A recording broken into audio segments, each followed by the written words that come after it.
जब हनुमान जी लंका में जा रहे हैं, लंका को ढूंढने के लिए,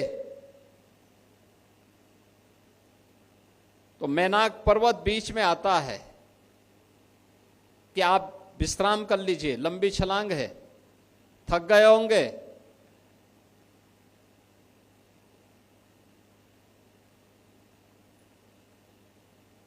हनुमान जी तो कहते हैं कि राम काज कीने बिना मोही कहां विश्राम, मैं राम काज किए बगैर मुझे विश्राम कहां से है। और तब चर्चा होती है कि सनातन धर्म क्या है। ये हनुमान जी समझा देते हैं उसको।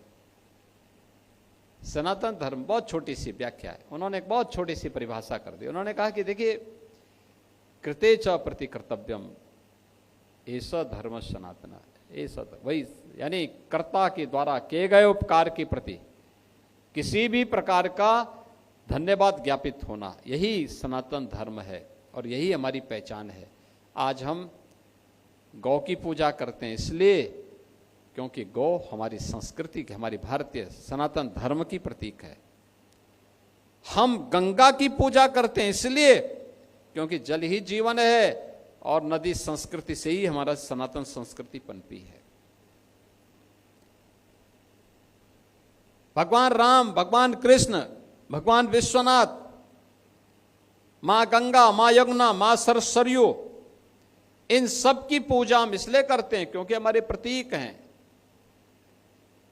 हर सनातन धर्मावलंबी जीवन के रहस्य को सनातन धर्मावलंबी से बढ़कर के कोई दुनिया के अंदर नहीं समझा। कोई मत, कोई मजहब, कोई संप्रदाय जीवन के रहस्य को नहीं समझ पाया सिवाय सनातन धर्मावलंबी के।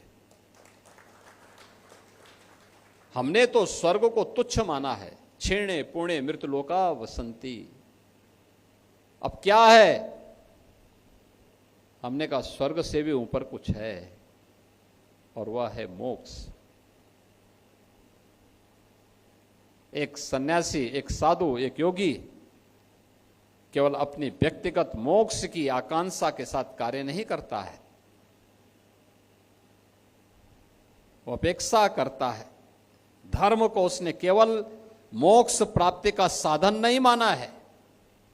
उसने कहा इस जीवन में सांसारिक उत्कर्ष के लिए कार्य करूंगा, पुरुषार्थ के लिए साथ कार्य करूंगा, और मोक्ष इसके बाद जब मैं अपने सांसारिक उत्कर्ष के लक्ष्य को प्राप्त कर लूंगा तो मोक्ष स्वतः मुझे प्राप्त हो जाएगा।